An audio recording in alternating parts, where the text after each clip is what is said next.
Seja bem-vindo, bem-vinda a esse vídeo na plataforma UAU Inovação para Negócios. Este espaço é para desenvolver o ecossistema de startups, empresas de ponta, conteúdo, práticas, inspirações para acelerar a inovação no Brasil.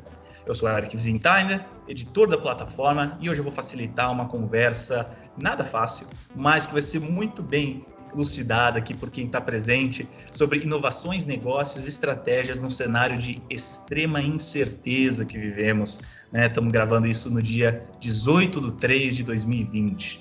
E o tema, claro, não poderia ser outro. Nesse período de pandemia do Covid-19, né, também conhecido como novo coronavírus, seja no mundo das startups ou de grandes empresas, o atual cenário é de muita incerteza, né? E para tratar desse assunto, desses desafios, eu tenho aqui 3 colunistas do UAU, né? E para chamá-los para essa conversa, eu tenho aqui a Patrícia Osório, que é cofundadora da Bird.ai e cofundadora também da GV Angels, que está direto de Miami, nos Estados Unidos. Tudo bom, Patrícia? Tudo bem, boa tarde, obrigada pelo convite. Tenho também a Marília Lobo, diretora de estratégia da Berlin School e curadora de experiências, que está falando direto de Berlim. Tudo bom com você, Marília? Tudo bem, obrigado pelo convite. E falando direto de Maceió, aqui no nosso Brasil, João Kepler, que é cofundador e diretor da Bossa Nova Investimentos. Tudo bom, João? Tudo bem, Eric. Obrigado a todos vocês. Que bom que a gente agora tem essa oportunidade de estar mais tempo juntos online. Exatamente, João. E pulando já direto no assunto, pessoal, dessa extrema incerteza, né? Falando do mundo VUCA.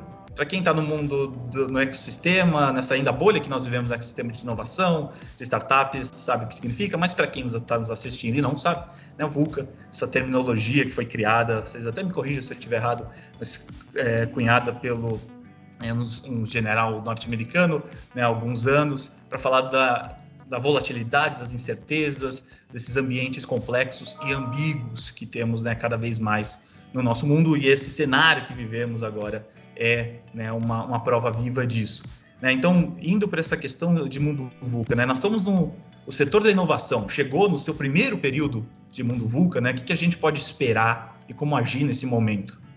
Bom, posso começar dando minha opinião aí.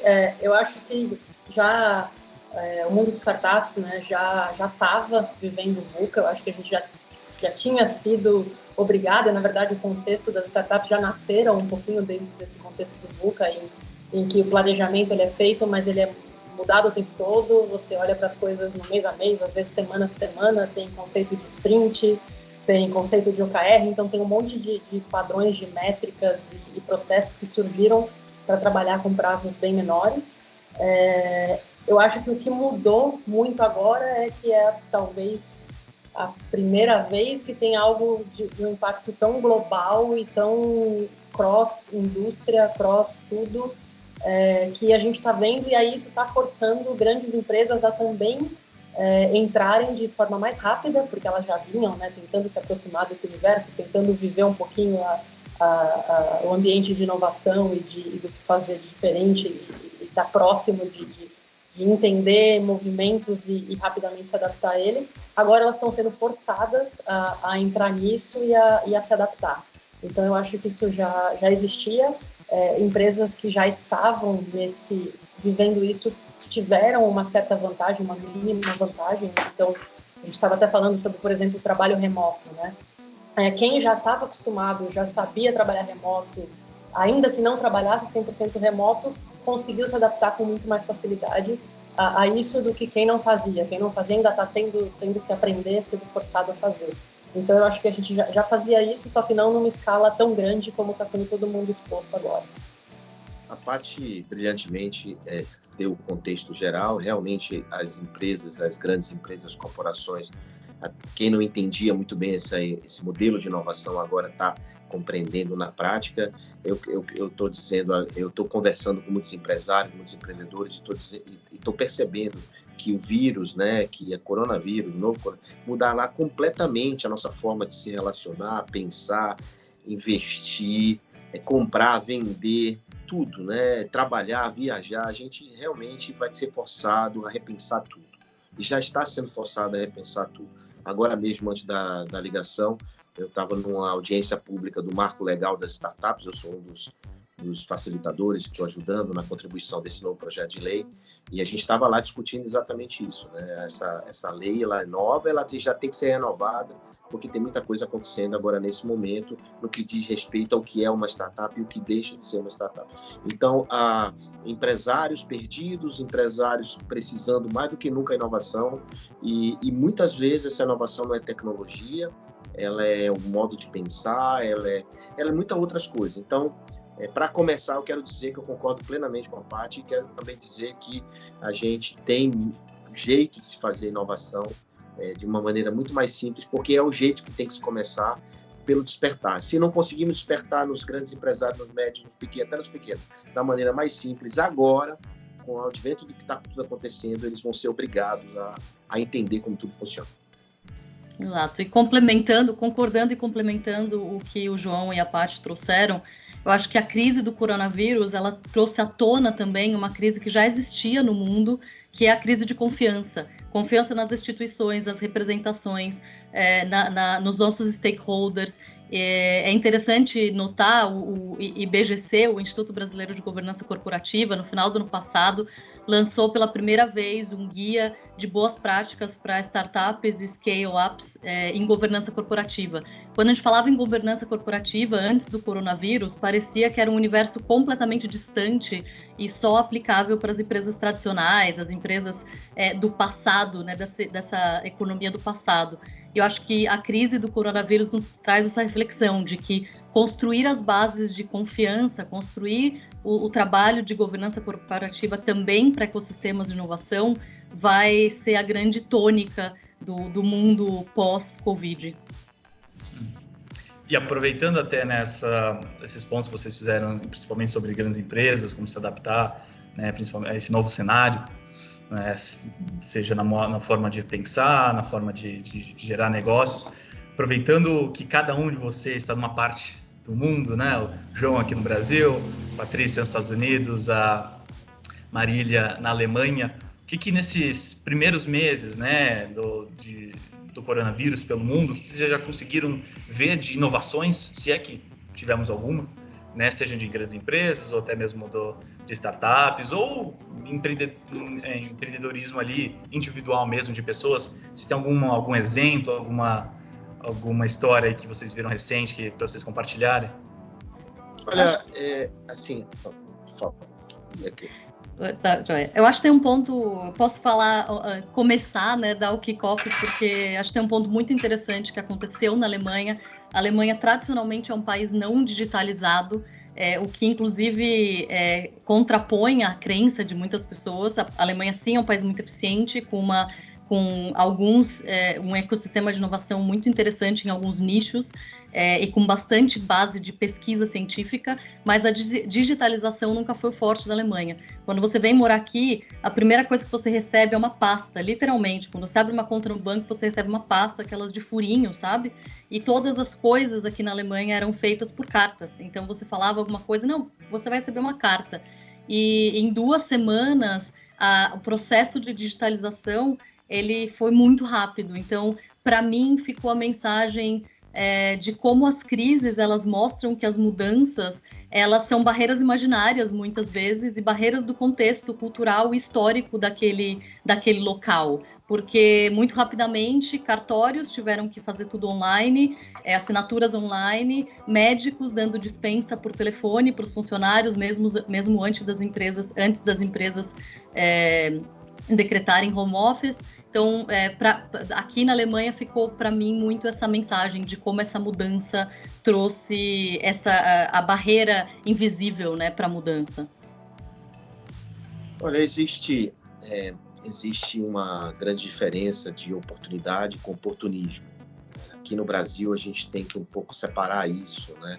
Eu vejo muita gente querendo se aproveitar da situação e, enfim, com a máscara de agora é online e começa a subverter talvez a dor das pessoas e o momento com foco em ganhar dinheiro, né? Inovação não é isso, né? Então Tem várias iniciativas no Brasil, estou participando de algumas delas, umas só de startups que estão, de alguma forma, se relacionando com o movimento e de ajudando no coronavírus, seja na detecção, seja na ajudar o micro e pequeno empresário gratuitamente na gestão do seu negócio, seja ajudar a comercializar de maneira diferente, mentores atuando especificamente nas dores dessas pessoas, porque tem muita gente com problema. Né? Então, claro, a inovação ela busca por problema e caiu aí, não? Vocês estão online?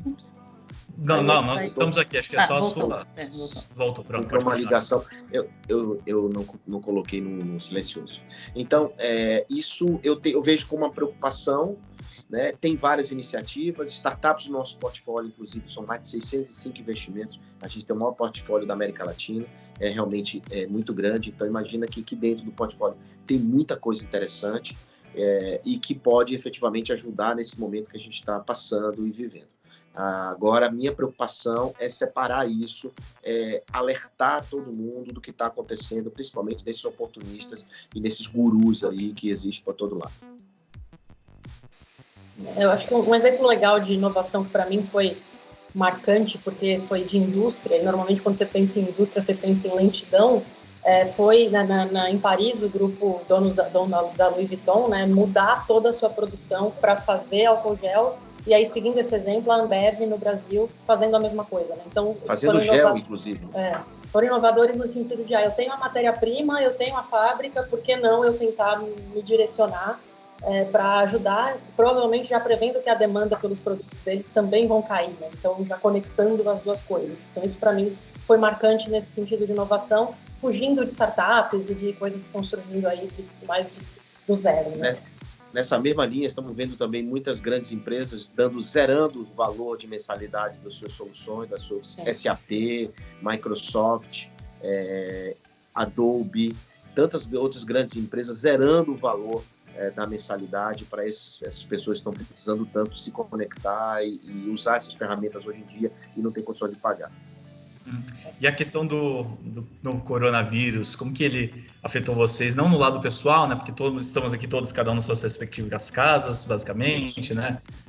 Trabalhando de longe, mas no dia a dia do trabalho, como que ele já afetou o trabalho de vocês? Olha, eu queria começar dizendo o seguinte, meu trabalho aumentou muito, porque essas empresas precisam sobreviver a esse momento.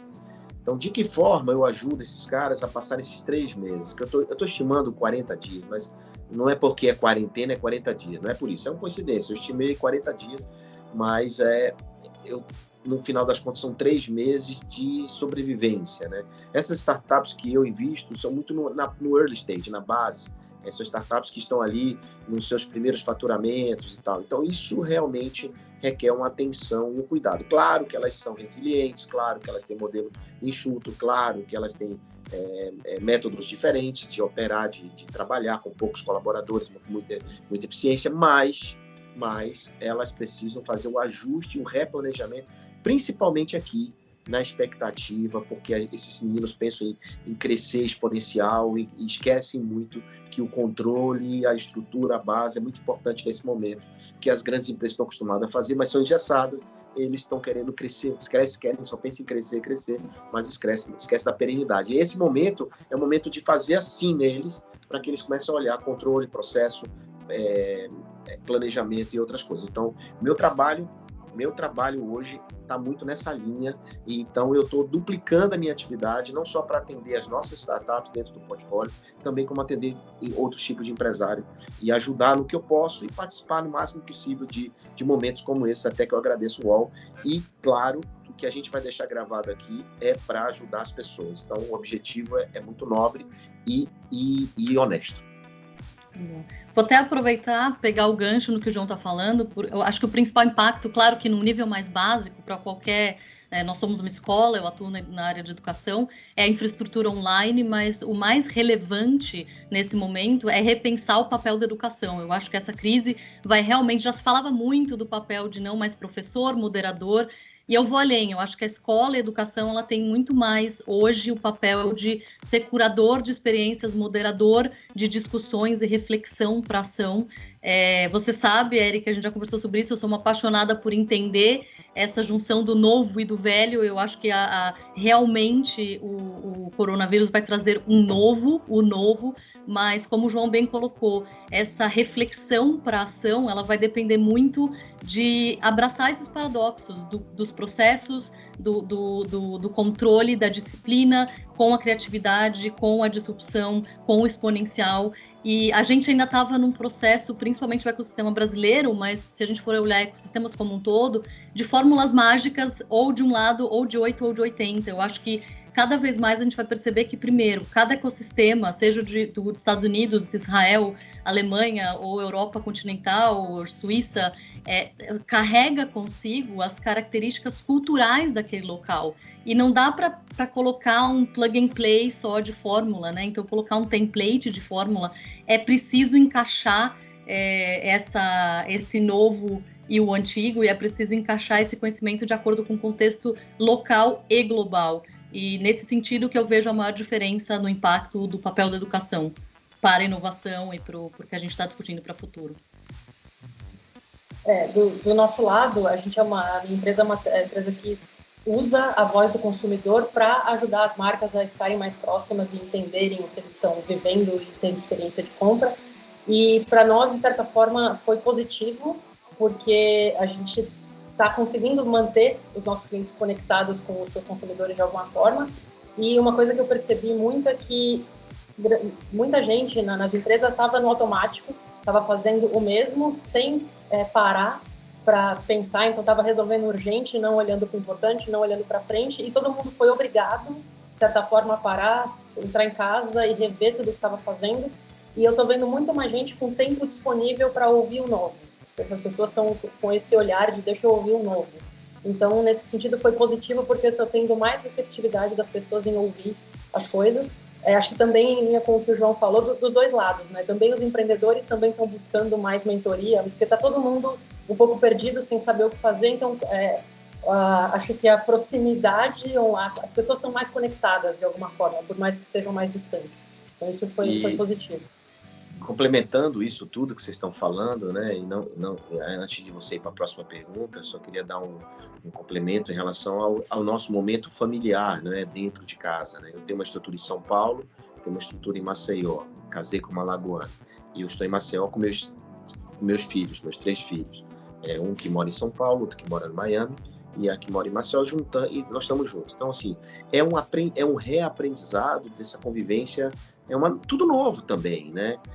Tá toda hora juntos, está lendo mais, conversando mais, porque isso não é férias, não é descanso, não é forçado, cara. Então, assim, a gente viaja uma vez por ano em julho, a gente viaja juntos, mas é muito diferente. A gente estava falando sobre isso hoje.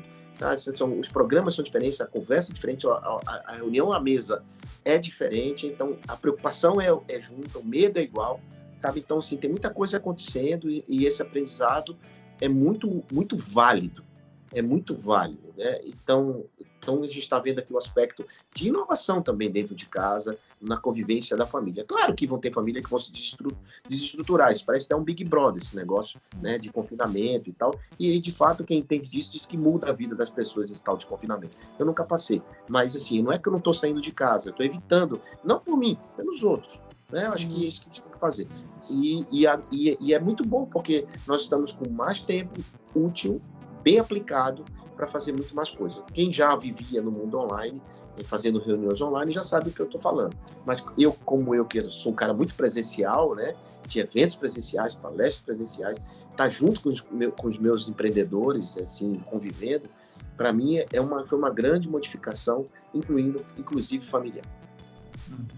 E aí, abordando a questão mais estratégica, né, indo para a questão dos negócios mesmo, quais estratégias que vocês indicariam, né, dicas nesse sentido, novamente, né, para as startups, para as grandes empresas, né, o pessoal, né, que faz a gestão de inovação dentro das empresas, independente dos seus tamanhos, nesse momento de extrema incerteza, né, como tentar pensar ainda na estratégia de negócio, como pensar em modificá-la e até numa questão de, novos produtos ou serviços, por que não? Né? Num período como esse incerto que vivemos agora.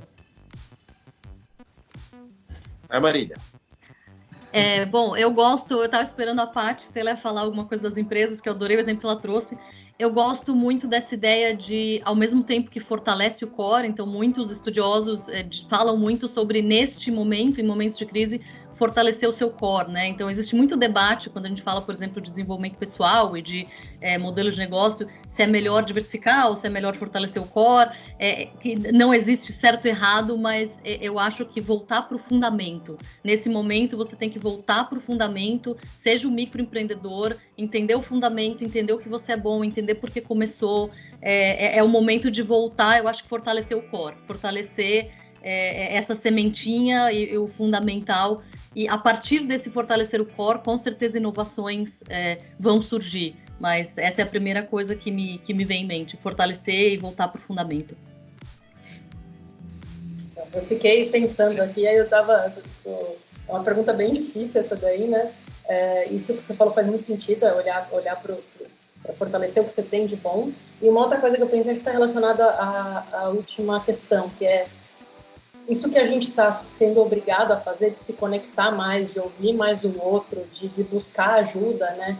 É algo que, de novo, eu acho que o ambiente de startup tem muito mais do que muitos outros ambientes em que você vê alguém como um concorrente, e se você é meu concorrente, eu não vou falar com você e tal. Essa troca é muito rica para todo mundo, porque está todo mundo passando por problemas, por dificuldades, por desafios, e então eu acho que adotar esse mindset de ouvir o outro, de parar para olhar para o novo, de parar para trocar ideia, é essencial nesse contexto de VUCA, porque isso vai mudar, porque a gente sabe que vai mudar. Então, quanto mais conectado a gente estiver com os outros para saber dessa mudança, mais importante vai ser para a gente se adaptar. Olha, o foco, como a Marília falou, é muito importante, voltar para o essencial, voltar para a sua essência, né? Muito importante, mas eu quero fazer um complemento a esse foco para quem está nos assistindo, que não adianta insistir nisso se não der sustentação e sobrevivência ao business. A gente precisa sobreviver. O momento não é de desespero, mas é de prudência.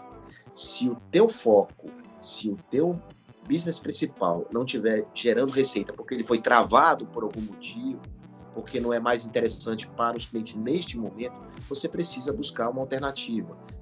Na base, nos próprios clientes, ou seja, quais são as dores que eles têm? O que você pode complementar ao teu serviço para atender? E se você for fazer marketing para atrair clientes, continuar vendendo o que você faz bem feito, não fique testando marketing hoje. Vai naquele que tem um ROI positivo, vai naquele que tem o melhor retorno, porque você não pode deixar de ter caixa. Cash is king hoje em dia.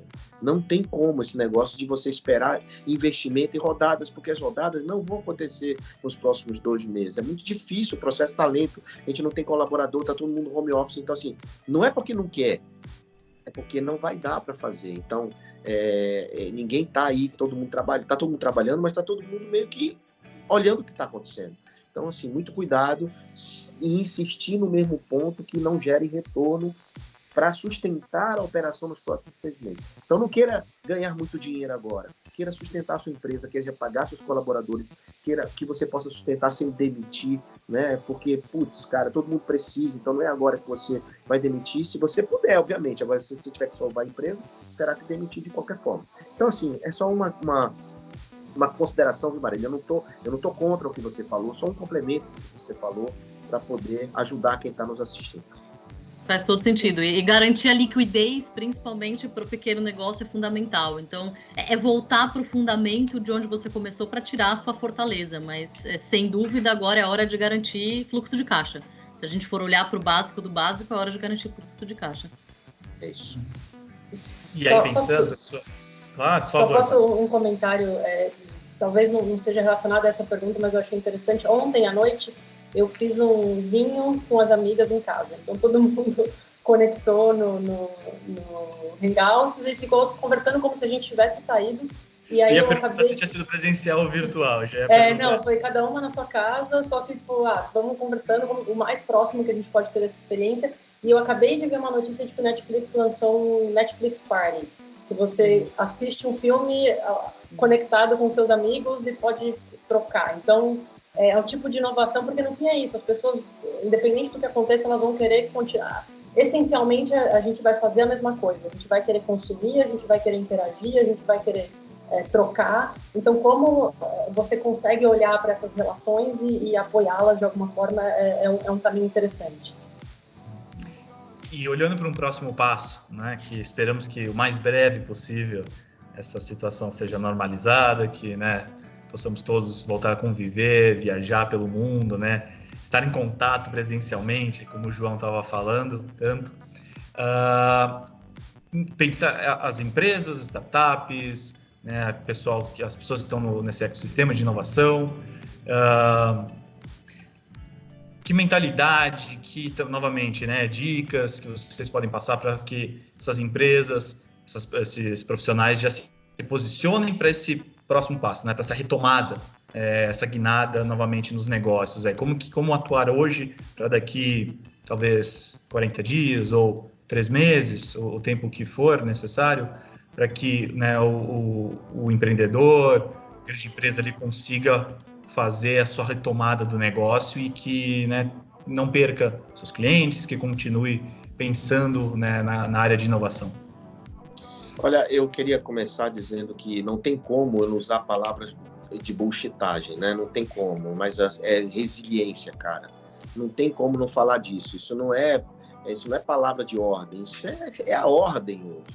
É a ordem hoje. Se o cara não tiver um bom equilíbrio mental, se ele não puder enfrentar o que está acontecendo, primeiro é com ele, depois com o business dele. O líder, o CEO, o CFO dessas empresas, tem que estar muito equilibrado para enfrentar o que está acontecendo. Então, assim, é um momento para poder ultrapassar e chegar no outro lado, ele precisa liderar essa situação. Muitas vezes liderar a situação é botar todo mundo embaixo de uma proteção, esperar o vento passar, a chuva passar e sair depois. Então, assim, você tem que ser estratégico, tem que ter resiliência, muitas vezes até antifrágil, né? Até um pouco maior do que resiliente, mas eu não vejo outra coisa a te falar, se não for isso. Né? A gente está em aprendizado, a gente está aqui aprendendo, estamos vivendo a história. Nós 4 aqui estamos vivendo a história. Então, assim, não dá para eu tirar da minha caixinha uma coisa e falar que se eu ainda não tive esse aprendizado que eu estou tendo, entende? Mas a única coisa que eu posso te dizer é isso aí, resiliência, e se possível, seja antifrágil. E não é bullshitagem. Eu acho que para complementar, concordo 100%, João, um pouco, acho que ao viver essa história, não ter a expectativa de sair da incerteza, mas de sair com mais aprendizado. Porque quando existiu a gripe espanhola, quando existiram as guerras, a incerteza sempre existiu. Então, quando a gente fala não ter a expectativa de que sair da incerteza, a incerteza agora ela só é exponencial. Essa é a diferença, a incerteza é exponencial. Mas é do humano, é humano adorei viver nessa incerteza. Incerteza exponencial, adorei então, isso. A única diferença que eu acho que a gente está vivendo é essa, que a incerteza ela sempre existiu, ela só é exponencial hoje e digital. E além disso, concordo plenamente, acho que aproveitar esse momento para saber que de vez em quando a gente tem que dar um reset em todas as nossas crenças, em tudo que a gente está trabalhando e tirar um tempinho para ver o que pode ser mudado. A gente, hoje aconteceu porque todo mundo foi obrigado a. E que tal a gente sempre se preparar para isso e pensar o que eu posso fazer de diferente sem esperar ser obrigado a fazer a ter que passar por essa reflexão. Eu sei que a gente está chegando no final, quero só falar uma coisa para adicionar com o que a Paty colocou. A gente tem a tendência natural também do ser humano a esquecer coisas, né? Principalmente eventos traumáticos na nossa vida, na nossa empresa. Eu acho que é muito saudável e cada um vai achar a sua maneira de fazer.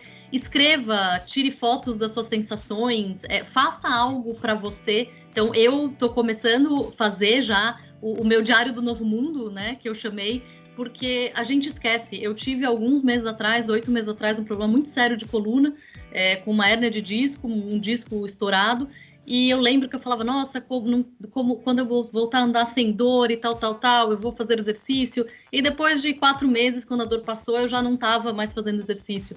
Então, eu acho que a gente precisa lembrar que vamos registrar os sentimentos, as emoções, os fatos, para que a gente realmente possa voltar nisso, porque a gente vai esquecer. Daqui a um ano a gente vai esquecer, inclusive por sistema de defesa. E só assim, sem esquecer, que a gente consegue aprender.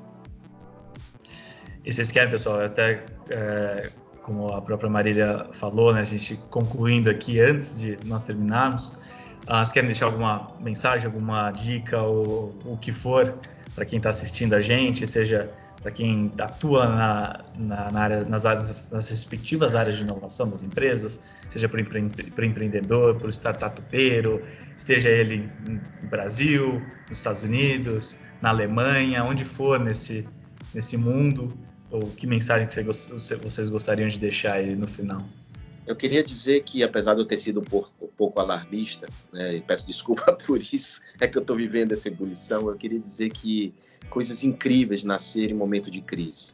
Então, ideias incríveis nascerem em momento de crise, né? Então, assim, Nescafé foi um momento de crise, Nutella, momento de crise, jogo Monopoly, momento de crise, Airbnb, momento de crise. Então, assim, muita coisa aconteceu em momentos de crise, e se você estiver bem com a sua cabeça, se você fizer o que a Marília falou, o que a Paty falou, que as nossas professoras aqui, técnicas, né, nessa questão, nesse assunto, você vai ter um insight, você vai despertar para uma opção, para uma oportunidade, para não oportunizar, né? Não é tirar proveito, mas cara, é tocar o teu processo para frente, inovar de verdade e criar algo que ninguém, que as pessoas ainda não viram, né? Olhar para onde está todo mundo olhando e enxergar o que ninguém está vendo. Obrigado.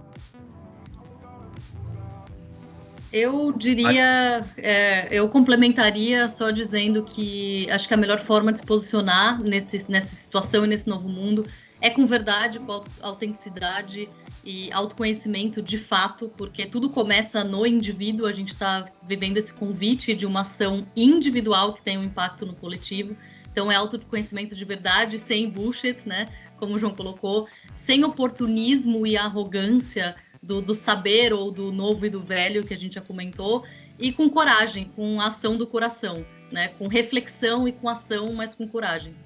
Eu posso fazer uma coisa? #UAU para você, viu? UAU. Né, UAU. Uau. Putz, era tudo que você falou, tudo que eu queria falar e não consegui, cara. Autoconhecimento, putz, que bacana. Legal. É isso aí. E empatia, né? Acho que a gente aprendeu, de novo, a ter mais empatia pelo outro, olhar o outro, ajudar o outro. Acho que isso também a gente não deixar isso de lado. É isso aí. Maravilhoso, pessoal. Novamente, muito obrigado a Patrícia Osório, Marília Lobo, ao João Kepler por essa conversa breve, mas acho que muito importante, muito informativa, muito conteúdo bacana para quem está nos assistindo, quem segue o UAU, né?